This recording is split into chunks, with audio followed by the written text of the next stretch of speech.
This conference will now be recorded.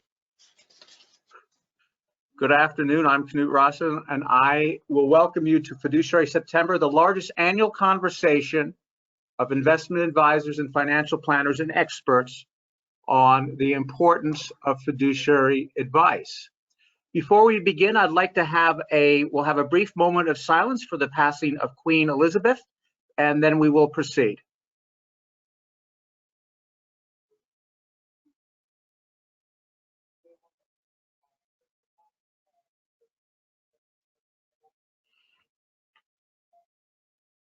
Okay, we will proceed. This year we have 9 virtual panels featuring some 30 speakers on a myriad of topics vital to fiduciary health of advice. The program for the rest of September is on our website and easily available to you there.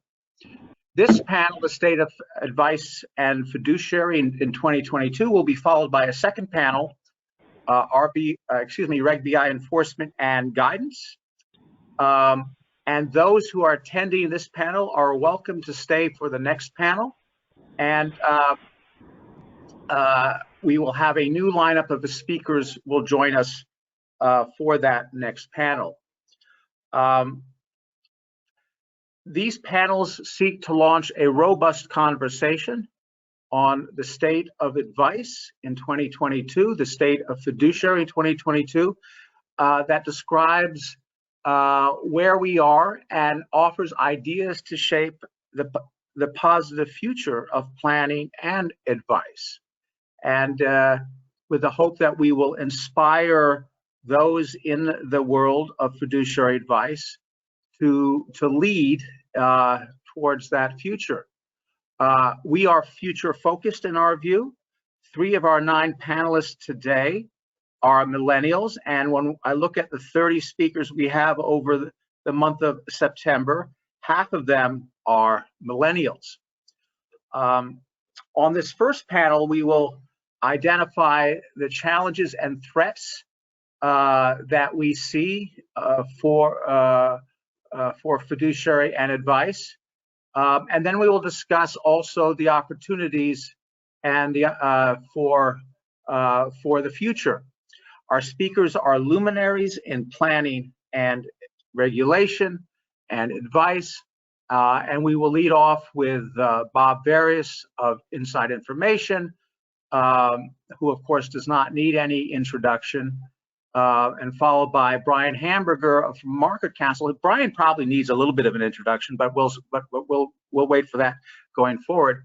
Followed by Stephen Lee of California State Polytech, and Skip Schweiss, who I have labeled, and he has no control over this, as the ambassador for planning and advice. And then we will be followed by Tom Trainor, who is AICPA and Canadian and a wealth planner.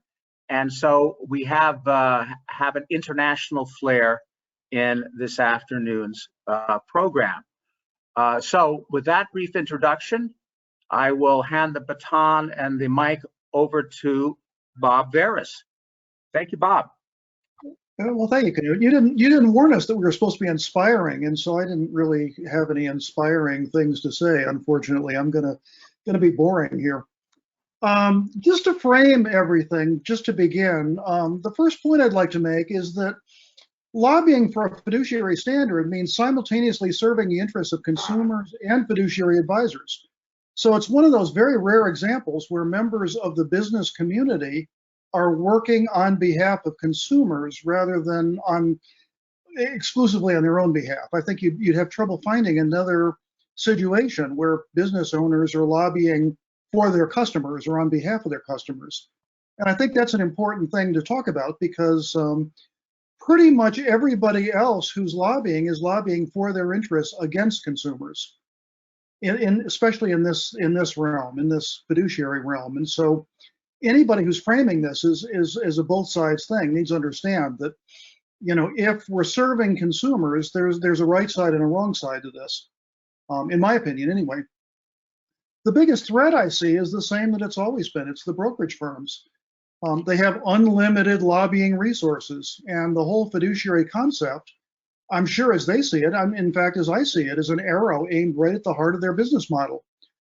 So they've bought the SEC, they control FINRA, they've done a great marketing job making sure the public is confused by these terms like fiduciary and best interest and fee-based. And honestly, you know, if I had to guess, I'd say they're probably confused by this whole idea of fiduciary.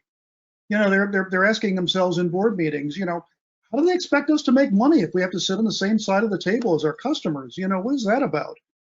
What's in it for us? And so when they lobby the SEC, they describe the whole fiduciary concept as unrealistic, meaning they can't be expected to live by those standards. No reasonable regulatory body would expect them to put the interests of their customers first. The biggest opportunity, and I'll just leave with that, is I think the consumer press. I go back far enough to years ago when the first advisory firms went fee only, and there was a brief window where there was an actual clear distinction between advisors who were sitting on the same side of the table as their clients and everybody else who was raking in commissions. And the press coverage of that distinction created a demand in the minds of the investing public for a fee-only advisor, and the profession kind of went fee-only as a result of the press driving consumers to demand that type of service. And I would say if the members of the press are honestly trying to benefit their readers, they would help us clarify these fiduciary best interest fee-only distinctions that we're trying to make on behalf of the consuming public. And they should recognize that the SEC is not going to do that work for them. The SEC has been so fatally compromised that it is incapable of doing that work. And that's really, I think that frames it as best I can do it. Thank you, Bob. Well said. Okay, next, Brian. Well, thanks, Knut. You know, I have the unlucky position of going behind Bob, and Bob, I hate to do that, especially when our perspective doesn't completely align. I think that there was a point in time where I completely agreed with you know, with your comments and perspective on the challenges and threats that lie before us.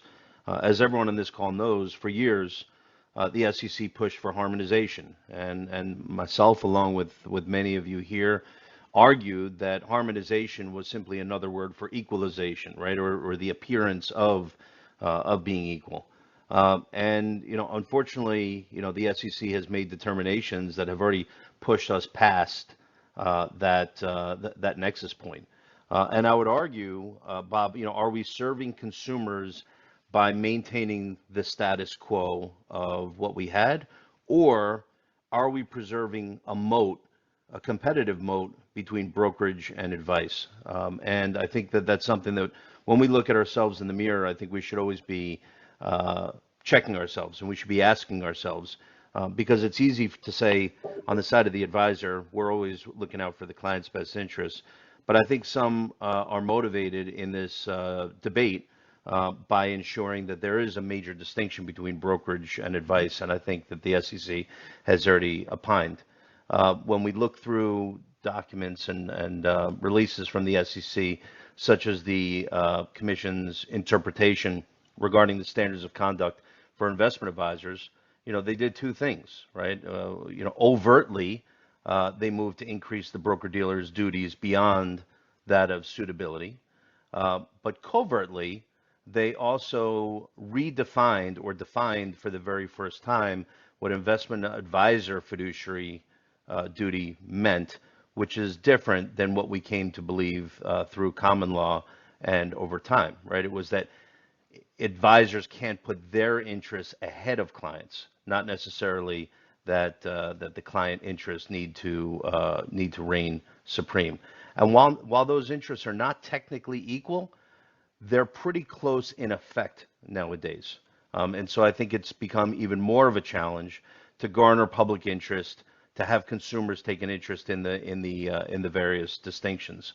All along the way, as we were, you know, out there fighting the fight, I think many advisors wanted to use the term best interest because it was a little easier for consumers to digest than fiduciary. And you know, I think we've learned a valuable lesson as to what happens when we use the definition to define the actual word. Well, someone then will capture those words that are part of the definition and make those the title of the new standard of care. So the rules haven't changed much for advisors over the last several years, but what we are seeing changing is the competitive landscape, and we're essentially seeing industries converge. I want to wind up just by kind of looking at the effect of a couple of the major components of regulatory developments, which is Reg BI has not had the chilling effect that the brokerage industry warned of, and quite frankly that RIAs had hoped for. And Form CRS is a joke. Form CRS has become the new privacy policy notice, a document that regulated entities are obligated to send initially and on an ongoing basis, but that no one reads, and it probably has a net negative effect from an environmental perspective. So I'll hold off on comments to the solutions and opportunities, and hope we can get into dialogue about that later on. Knut? Thank you, Brian. Then next we have Stephen Lee.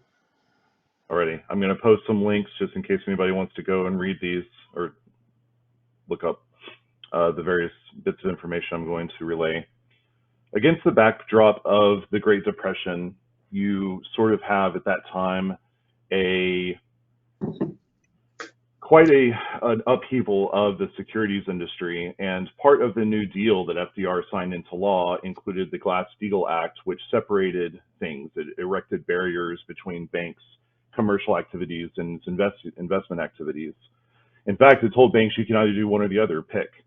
And so if it wasn't explicit, as time unfolded, as pensions disappeared, and as the financial planning industry or the financial planner rose, it was unclear somewhat whether insurance and estate planning and all the various parts of financial planning should be commingled under the same roof or not. And there are three major milestones that involve the SEC that, in my opinion, lead us to where we are today with the mess that is known as Reg BI. And if you couldn't tell from my last statement, the biggest challenge that I see is the SEC. The first one is way back in 1959 with the Supreme Court case, SEC Commissioner versus VALIC, or Variable Life Insurance Company. And so Variable Annuity and Life Insurance Company. And so what you had there, despite VALIC being the victor at the two lower courts, you had the SEC say no, you had the Supreme Court say, no, SEC, you're correct. These things called variable contracts, variable life insurance, et cetera, are in fact securities. And so that was, in my opinion, one of the very first major milestones that sort of began to integrate and bolster the power of the SEC and what you could argue is overreach into other areas that weren't strictly securities, stocks, bonds, mutual funds, et cetera. The second major milestone is in let me make sure I get the year right. It's 1950, where is it? 1987, not 50, 1987. The Securities and Exchange Commission issued an interpretive release, number IA-1092. And so in that document, it talked about financial planners and what a financial planner is, what they do. And it essentially made the argument that, okay, you're a financial planner, you should register with the SEC. We're going to make you register with the SEC because you are, in fact, an investment advisor, unless you can prove otherwise. So there are a number of exceptions, but the burden of proof is on you to claim the exemption and prove one of these exemptions from registration. The burden of proof is not on us, the SEC. And so that's number two, the second major milestone. And you may wonder, well, why is that a big deal? Well, it's a big deal because if you go to most financial planners today and you ask them, okay, so let's assume for the moment that every single other regulator acted the way that the SEC acted in its interpretive release. So now you not only need securities or investment licenses, you also must have an insurance license. You must have all the licenses and the memberships to the state bar to practice law. You must also be a CPA. And so you do that for every single element in financial planning. You're going to have so few financial planners running around because nobody's going to go through all those hoops. And so the question then becomes, well, why is the SEC special in that regard? Why is the SEC enabled or empowered to issue such a release and all these other regulatory bodies are not? And the third milestone, which there's going to be an entire panel on this in the next hour, is regulation best interest. I'm not going to harp too much on that because there's an entire other panel on it. But regulation best interest, reading through it, it is unclear to me as to the difference, and it may be unclear to the SEC too. I'm not going to speak for them, but based on what they issued in the regulation best interest, it's unclear what the difference is between recommendation and advice. And so those three major milestones, in my opinion, have led us to where we are today. Thank you, Stephen. Next in line, we've got Skip Schweiss. Thank you, Knut. And despite your reference to me as having a title of ambassador, I find myself a little intimidated having to follow a PhD on this panel.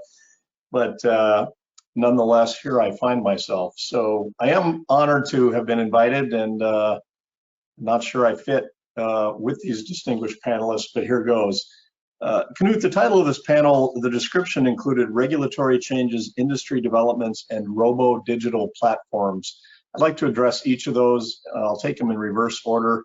Robo digital platforms, I understand they're considered to be fiduciaries because they only charge fees and do not take commissions for their recommendations or advice. I struggle a little bit with them being considered fiduciaries because I really don't think if you have 1 million customers that you can really know your customer very well and their particular needs and unique life circumstances. So that's point number one. I'll move to industry developments. I think we've, and Brian touched on this, I think we've all seen over a period of some 30 years that we are moving from a commission sales industry, if you will, to a fee compensated advice industry. I think today most of the brokerage firms and their advisory arms are generating more than half of their revenue now from advice as opposed to from commission product sales. So that's the industry development that continues. I certainly don't see that changing. I don't know if it ever reaches an end state where it's all on one side of that divide, but nonetheless, it heads in that direction. So I'll spend a couple more minutes on regulatory changes. Stephen mentioned Reg BI. I also don't want to steal too much thunder from the next panel, but I've been asked a lot how I feel about regulation best interest, and my response is twofold, a plus and a minus. The plus, I will say that it did elevate the standard of care that brokers owe their customers. I think that's a plus. It's a move in the right direction. The minus for me is I think it just further confused in the eye of the consumer the distinctions between brokers and advisors. Brokers are professional salespeople. They sell products on behalf of product manufacturers and distributors to their customers. That's fine. In my book, there's nothing wrong with that business model. We all buy things from salespeople. Advisors, on the other hand, are professional buyers. They buy products on behalf of their customers for a fee. They're two distinctly different business models, and I really fret that the SEC is trying to merge them and eliminate any distinctions between them in the eyes of the consumer. And I'll come back to that more when we talk later about solutions. I also want to just put a point in here about, in all of our conversations and debates in this industry over the years about the distinctions between brokerage suitability or best interest and advisor fiduciary standard, we do tend to forget there's a third standard that's higher yet, clearly higher yet, and that's the ERISA fiduciary standard, which is not best interest, it's sole interest. And that one has remained so for nearly 50 years. I believe 50 years next year will be the anniversary. So I'm going to stop there, Knut, and I'm looking forward to hearing from our friendly neighbors to the north next. Thank you, Skip. Our neighbor to the north, Mr. Tom Trainor, you're on. Thank you, Knut. So when I looked at this, I looked at it more from a substance perspective. And so it combines somewhat what Stephen and Bob were saying. So the premise of the challenge are three fundamental changes that happened over the last 30 to 40 years, which have really changed consumer needs. In the 80s and the 90s, we saw defined benefit plans grow to defined contribution. In the early 2000s, we really saw the democratization of the market. So we saw all the major market indices being replicated. You could now invest as very similar to what a major institutional investor could invest. We saw an increase in the complexity of products as we saw institutional products being brought down to the retail level. And all of this really created a burden of responsibility on the shoulders of a generally ill-informed consumer. And then the third thing was really an industry change. So in the 90s, we saw a shifting of sales tactics and strategies for insurance, mutual funds, and securities from selling to providing advice. And frequently that was done under the guise of financial planning, much to what Skip was alluding to. So I look at the challenges such that the regulators have really failed to keep up with the fundamental changes that have happened in the marketplace. We typically see regulators lagging behind by not just years, but decades. The industry has been able to take advantage of these changes. And as a result, we have a consumer that's overwhelmed. They're not sure what they are getting or frankly, what they need. They are in need of better disclosure and better true advice, not sales advice. And they're also just not sure about the relationships that they're dealing with. And so we need things like better clarity around vendor-client relationships. But it's those challenges which are really causing the consumer to have a lot of the issues that they're dealing with today. Thank you, Tom. Okay, we've heard from 5 individuals in terms of their view of the challenges. Let's pause here and see if I see a couple of individuals from the Fourth Estate. Tracy and Mark is who I see. Do you want to put a question now, or the next step is to have each of these individuals also highlight in 30 seconds solutions, opportunities going forward. Would you like to hear from them first, or would you like to ask a question or two now? Tracy, Mark? I see Jeff Benjamin on as well. Oh, Jeff, excuse me. Thank you. I'll be glad to listen to what everyone has to say. Knut, thank you for the offer. And then if I have a question, I'll ask it. Thank you. All right. Knut, this is Mark Chef. I guess I do have a quick question, and I will direct it to Skip because he just addressed this.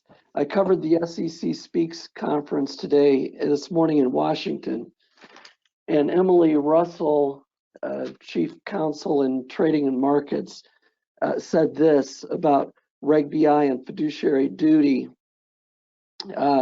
She said that they do differ in some aspects and in some respects in how they're applied. But she said, quote, in the staff's view, they generally yield similar results in terms of the ultimate responsibilities owed to retail investors. Our hope is that these staff bulletins send a strong message that we take the best interest obligation at the heart of both standards very seriously, and we expect investment professionals and firms to do the same, end quote. Skip and Knut, is that statement something that gives you hope or concern, or neither? So I'm going to say the second part gives me hope that they take the best interest standards so seriously. As I said in my opening remarks, I applaud that. The first part, she said this, it is the staff's view, and I believe everyone's entitled to their views, and my view differs. brokers are paid to sell a product to a customer. They work for the product manufacturers and distributors. And again, I don't say that in a critical way. That's just the business model. Many products and services in our economy are sold by representatives acting on behalf of the manufacturer or distributor. Advisors, on the other hand, work for their customer. They're paid by their customer to recommend products and services on behalf of their customer. Both have conflicts of interest. I believe investment advisors have fewer conflicts of interest because of the business model and compensation model, but the two are fundamentally different. And this is where I part ways with the staff's view on that topic. Thank you, Skip. Mark, I'm going to hold off to the next section because I'm a moderator here and I don't want to take the time of our other speakers. But I'll say one sentence. The staff also believes that declaring fiduciary status is extraneous. That's what the staff believes. So I'll just stop there and let that sort of rest a little bit. Bob, did you want to respond to Mark's question? I saw you sort of reacting, but maybe you don't want to. That's fine. Well, I just think that the brokerage industry has a goal of making it possible for the broker to say, hey, I'm just like the guy down the street. I'm just like that RIA firm down the street. There's no difference between us. We follow the best interest. They follow the best interest. I don't think, there's fundamentally, I think, a better relationship with the RIA down the street than there is with the broker. So, I think the brokerage firms have achieved their goal in capturing the SEC's view, and the SEC staff is carrying their water for them. That's my view. Yeah. Okay. If Tracy wants to hold off, Jeff, did you want to ask anything now or not? No. Okay. No, I'm an active listener. Okay. Thank you very much. I'm having a lot of fun. Active listening is good. Okay. Well, then let's go around again and starting with Bob and the same, and just think about 30 seconds to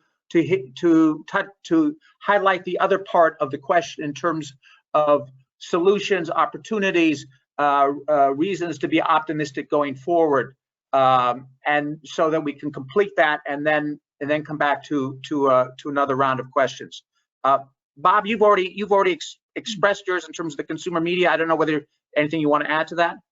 Well, I think I'll just throw this out there, but I think there needs to be an evolution in the way advisors, RIAs, are compensated. I've said in the past that the AUM model, the assets under management revenue model, is commissions and drag. I think it's too similar to the way that the asset gatherers at the brokerage firms are paid. And I've actually known advisors who were selling terrible products. They went fee only and they started selling a TAMP, and they didn't change their business model at all when they went AUM. And I don't think that that's really what the fiduciary model is proposing, to be an asset gatherer. So I'd like to see the AUM model morph to something like a flat fee monthly retainer or quarterly retainer, hourly, something. And I think it can be a combination of a number of things. Right. Thank you, Bob. This is my time to point out that we have a panel later in September on exactly this topic, and I'm looking forward to hearing from a number of flat fee, fixed fee, hourly advisors on this point. So, okay, next in line, Brian, in the area of opportunities and actions to go forward, what comes to top of your mind? So everyone knows, most of the words anyone would use to describe Knut would not be subtle, would not be among them. That was Knut's subtle hint to me not to dive down that rabbit hole that Bob just pointed out. So I'll skip over the compensation issue.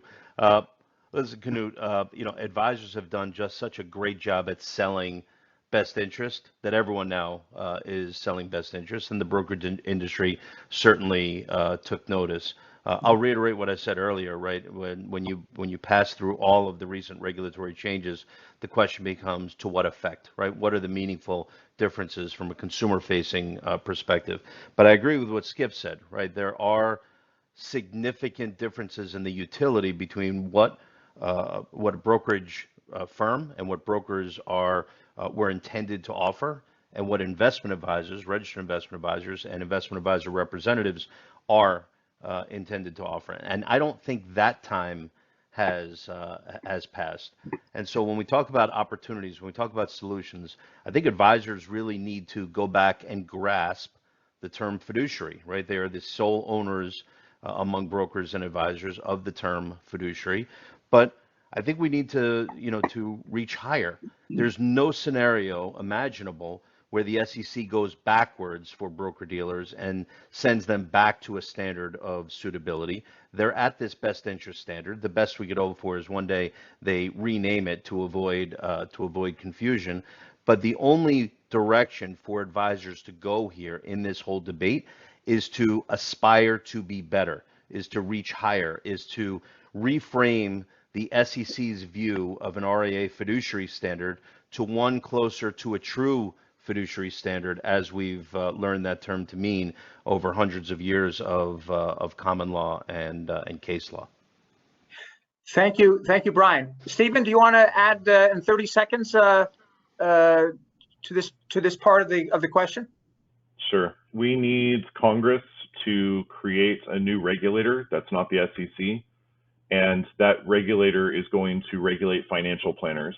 So if you engage in 2 or more, just like the CFP board says, if you engage in 2 or more areas of financial planning, you are a financial planner, and you are then regulated by that body and not by whatever the host, your home body is, whether it's the State Bar or the AICPA or the Department of Insurance or FINRA or the SEC. So we need a new body, a new regulator that just oversees financial planners. And we need, the understanding then is going to be that regulation overlaps, it doesn't stack. Thank you. And of course, the FPA is working exactly on that issue right now. So, Skip, do you have anything else to add on this particular point in 30 seconds or less? So you asked about things we're encouraged by, as well as maybe a recipe for a direction forward. One thing I'm encouraged by a lot, and I'm going to give Phyllis Borzi here a shout out, the Department of Labor rule, though it took a long and tortured path for a variety of reasons, ultimately ended up, I think, giving consumers a much better position with respect to rollovers. I'm going to say broadly this industry, when a client approaches us anymore, a prospect with their $200,000 401k rollover, we just can't think about that anymore as, wow, I'm instantly calculating the commission I'm going to earn on the annuity I'm going to sell this person. It's a much, much better process than that. And I want to give Phyllis some credit for dying on that hill, so to speak, and seeing that through. I think, yes, tortured path, but we ended up in a much better place. My prescription, a little bit similar to Stephen's, but I just think Form CRS, we need to take a different approach with it to call out the distinctions better between brokers and advisors. Like Brian, I don't see that happening. I don't see us turning back on that, but that's sure what I would wish to see. Thank you, Skip. Tom, you're up. Any additional thoughts in just a short thought? 30 seconds. Yeah, just playing off of one of the things that Skip said, I think we absolutely need clarity in terms of titles, and that salespeople should be labeled as such.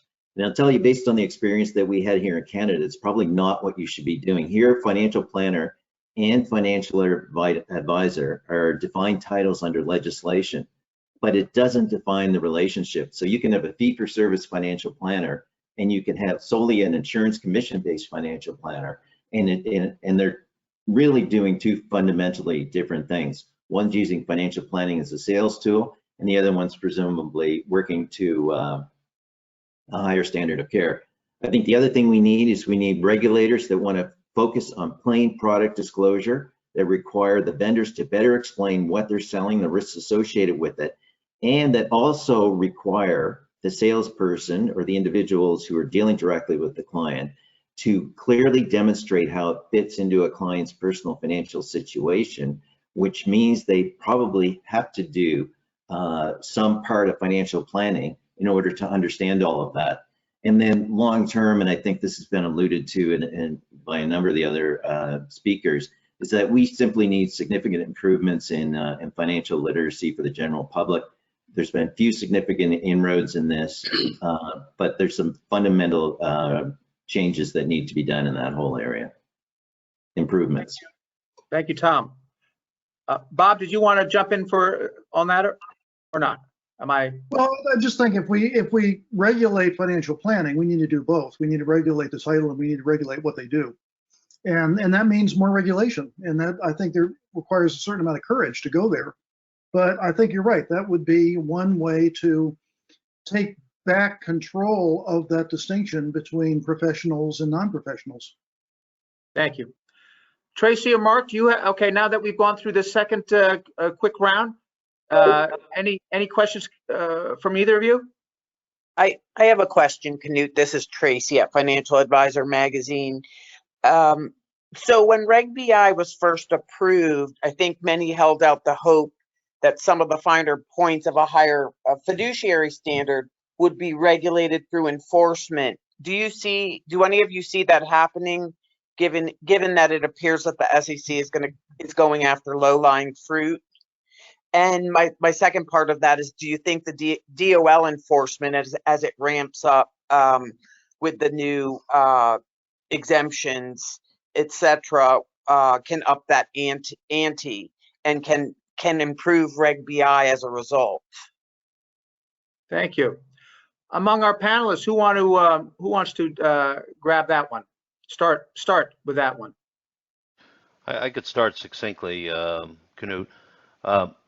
The first answer is no. I have not seen any evidence that the SEC has used the tools made available to them in Reg BI to increase enforcement. I think I think the sentiment that was shared earlier, that the SEC staff seems to widely believe that best interests and fiduciary are of similar effect, is how they're proceeding on the enforcement front. And on the ERISA front, I think there's always hope that that their enforcement efforts will be of more profound effect, although I don't think it'll affect Reg BI at all. Thank you. Any other the panelists want to add anything on that question from Tracy? I'll add a couple things, Knut. When regulation best interest was first finalized, I had a lot of people ask me what I thought about that, and I shared my thoughts earlier. But then they would ask me how I think it might impact consumer protections, and I said, ask me in 5 years, because it's going to take that long to see how the SEC is going to enforce it, what types of cases they're going to bring. I know your next panel is Reg BI at 2 years enforcement, so that's going to be insightful, I think. I just think it's too early to tell.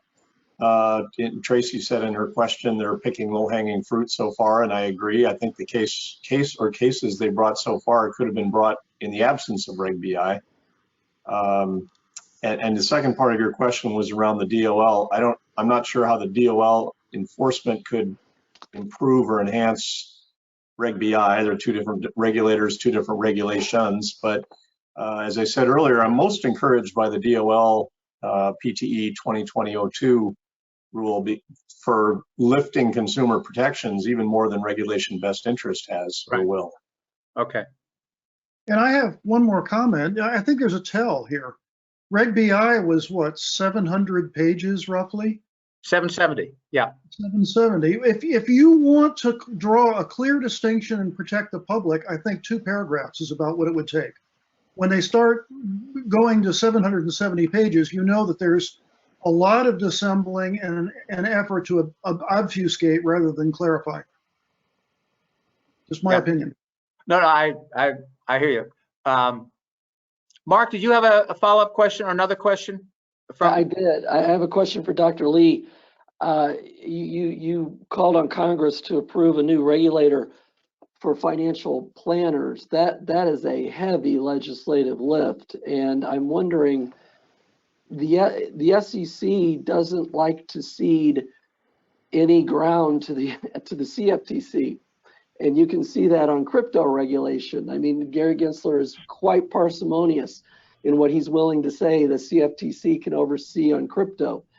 Why on earth would the FCC ever sit still for a different regulator to oversee financial planners? Well, because if I had, well, let's just say for a moment, I had the magic wand for a day, it would be because Congress told them to. Congress would regulate them out of the financial advisor, financial planner business. They shouldn't be in it in a post-Madoff world. The SEC has no business regulating financial advisors in a post-Madoff world. The other, to the earlier question as well, it's kind of the sort of, in my view, and I'm posting a link here, all roads leading through Rome or to Rome, is I think it's really important when discussing these issues to not forget the sobering reminder that Robert Schmansky wrote about in the link that I just provided. And his piece in Forbes is titled "The Day Fiduciary Died." And it addresses the issue of having multiple people interacting with consumers with multiple responsibilities and standards of care, and how it's absurd where you have the folks who are working for the plan, the big 401k plan sponsors, for instance, defined contribution plan sponsors, and they're subjected to a different level of care for the plan participants compared to the plan participants' own privately engaged, privately hired financial advisor. Thank you, Hopefully Stephen. that answers your question. Yeah. Thank you. Tracy, Mark, anything else from you? Okay. I want to add something to, and actually Stephen's comment on Szymanski, and I didn't read the piece. I haven't, and it comes to mind, and also Bob's comment about 770 pages. The inverse, Bob, I think is true, and in this sense that when the SEC wants to be actually concrete and clear, they're actually able to do that. One example to me is that March 30th opinion in their FAQ from this year that the staff got all ruffled up, and to explain why they've essentially banned the word fiduciary from Form CRS, and they did it in 760 words. So if you want to see the SEC speak clearly and concretely, I ask you to go there, because I think that's a good example. The only other thing I'm going to comment on, and Brian I've known for many, many years, but our views on this one seem to be apart, because I look at the last 4 months, 5 months of the new SEC, and I look at three things they've done. And if I remember math from 7th grade, if you've got 3 data points, you have a trend. Does that sound familiar? I go to that March 30th FAQ where they've banned the word fiduciary. Then I go to their June first big case example, where they basically hold a parade and declare a national holiday for bringing on the Reg BI standard, where, and this was interesting to me, one of the most well-known compliance attorneys, and Brian knows who I'm talking to, actually wrote, "No, guys, you got it all wrong. You could have done this under the suitability standard." So the buildup and the excitement and the celebration for this opinion was pretty thin gruel. And then the final one is the third data point, is what we saw in August in their further discussion of conflicts of interest. And there were those out there among our peers, among our colleagues, who said this was such a great thing. But I think if you look at it, there is nothing of relevance, of materiality to be added to the 770 pages that Bob mentions. And conflicts have been and this is, I'm going to stop here because I'm going to go on this in the next section. But I think that if you look at those 3 data points, the SEC of 2021 and 2022 has spoken clearly, and it's a pretty unattractive, ugly statement they're making, I think, for anybody interested in fiduciary, because I think they basically continued the SEC from the prior administration and going back to 2009. But I'll just stop there. And as I say, I'll speak on this on the next session. But Bob, I couldn't resist your mention of the 770 pages, so I had to say something. So. I'll briefly play off the 770 pages observation as well. Here's a trivia question for anyone who cares to try it. How many pages is the Investment Advisor Act of 1940 legislation? Oh, I've read it. It's pretty brief, 15, 20 pages at most. There's a hint in the title. The Investment Advisors Act of 1940 is 40 pages long. Okay. Yeah. It's a tell. When it takes 700 pages to say we want to impose a best interest standard, you know that they're waffling, obfuscating, and skating around. Yeah. Any other comments or questions? Gosh, I didn't mean to stop the conversation, but have we sort of settled this issue in about 43 minutes? Well, of course, the answer is no, because what we're facing is a number of opponents who have a vested interest in not seeing fiduciary adopted in the profession. And we don't really have a solution for that. I mean, we're outgunned, we're outspent. You know, you can see how many people are on this call. There's not that many people who take this seriously. A lot of advisors are complacent about it. So, you know, I think there needs to be, I think, a new sense of urgency about about protecting consumers and also protecting the fiduciary business model, which are, I think, identical. And I don't think we have that right now. You know, I'm not quite sure that the old battle lines continue to apply. You know, you talk about the kind of the changing face, and you've got a lot of millennials on some upcoming panels, and so it'd be interesting to hear from them, because the perspective that many of us have on this panel is it's brokerage versus advisory. But the reality is we have so many refugees from the brokerage industry who have made their way over to run very successful registered investment advisors and haven't been attracted here because of the fiduciary standard, right? Because of of the manner in which clients are entitled to be treated, but rather they found their way here because the market is heading here, or the puck is heading here.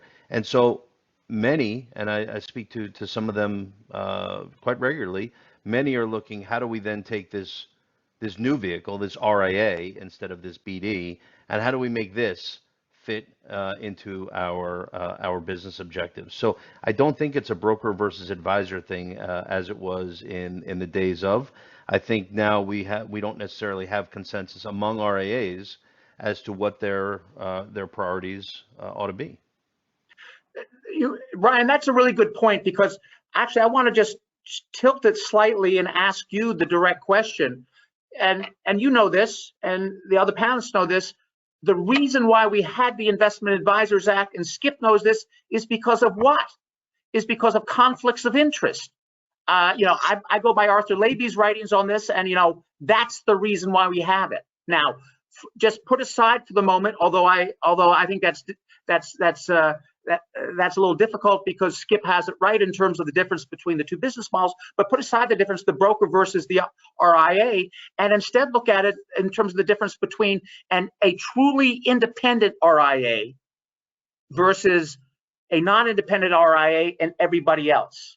And my question to you, Brian, does the issue of conflict still matter? Because part of why we're here today is because the SEC, and I'm I'm getting ahead of myself, has basically redefined the term of conflicts. And I don't know anybody else who has sort of stood up and said, hey, they've changed the terms of the discussion, because what they use to describe conflicts today is not at all what we saw in the Investment Advisors Act. It's not at all what, God bless him, Chairman Levitt did with the Tully Commission. Why did we have the Tully Commission? And you guys know this, because he wanted to find a way to get brokers away from conflicts and commissions. But that's no longer the case, because they've redefined. So the SEC has redefined conflicts fundamentally. And so Brian, my question to you is, do conflicts matter anymore in today's world? Or is that old hat? Is that just what our grandfathers worried about? And can I talk about that too? The answer is no. Yeah, the answer is no. The answer is, conflicts don't matter all that much. They certainly don't matter as much as they should, because, when we focused on this back in 1940, it was conflicts in connection with compensation. However, even when you move over to the RIA model, as Bob was alluding to earlier, and I know this is being covered in a later panel, we still have conflicts in connection with compensation models, even within the RIA space. But many RIAs look at it this way, that if anyone, first of all, they debate typically the identification of a conflict. They say, well, that's not a conflict because we would never intend to do something with it, right? Which shouldn't come into the calculus, of course. But once they're convinced that it is indeed a conflict of interest, we talk about how do we avoid it, right? How do we mitigate the impact of that conflict, or in the last resort, how do we effectively disclose it? Everyone just jumps right to number 3, and they say, just disclose it. No one reads these disclosure documents anyway. We've inundated clients with disclosure documents, and we've had Professor Leiby present on the effect of substantial disclosure, and how more disclosure doesn't do anything to actually help the problem. So I think that if we're getting to the net effect, I don't think conflicts matter as much as they should anymore. Right. Okay. Bob? Well, yeah, I'm going to make a prediction. I'm going to leave everybody with a thought.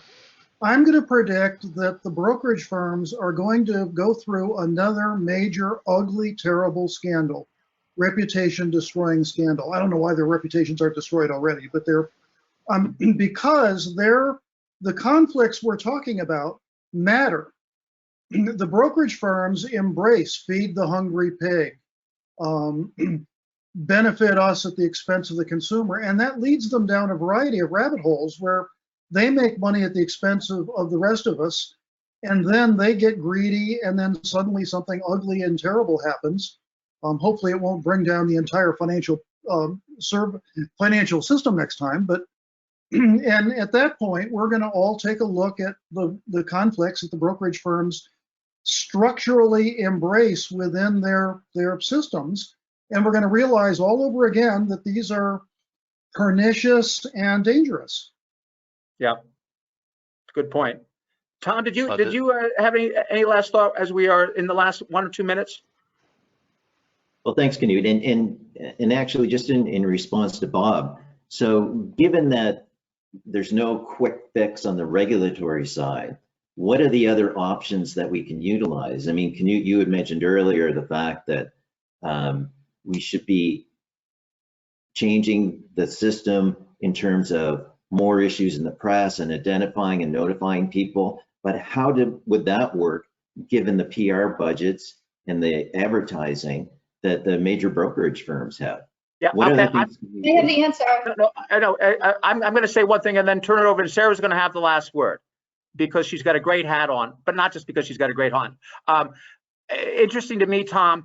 I think that the short-term answer is for the leaders of fiduciary firms to recognize that they're going to make a profession happen, or it's not going to happen at all. And in a sense, for the moment, forget about the regulators, because that's either long-term or never going to happen.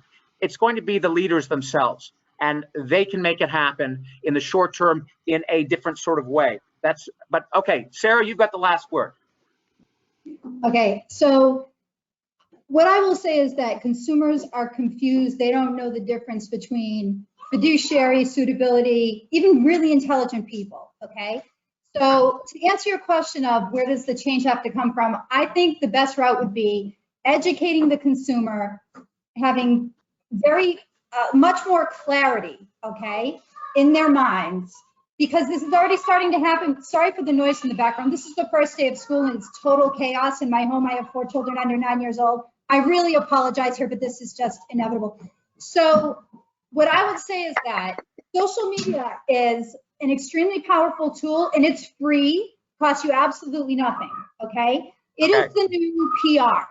And I've seen a lot of these advisors that operate in a like independent, very small firms, you know, can you, Rainbow, inside voice, please. Okay, mom is on a call. Mommy's trying to fix the financial system. Please leave me alone for a moment. Right, okay, so what I'm saying is, these people, one-person firms, reduced conflict business model, they are killing it. They are murdering and killing it on social media. And I have seen people have astronomically high growth rates because they communicate clearly, show why they operate in the best interest and why it's the best for the consumer. And the consumer is going to vote with their dollar signs. And I think that I would very much welcome that trend. I think that it would be I love you too, honey. It would be a shift in mindset, right? And a shift to the old guard to the new guard. But I think that this is the way. And I think it'll catch on sooner than you think when people start realizing. Sarah, that's why we're having the next panel. So we are with you. I've followed what you've been doing on this. So thank you for your comment. Thank you to our panelists. You're welcome to stay on and hear the wisdom from our next panelists. But we will now switch and we will open the door and let the next panelists in. And you are welcome to stay on, each of you. So thank you very much. Thanks, Sorry everybody. for the chaos, everybody. I'm really sorry for that.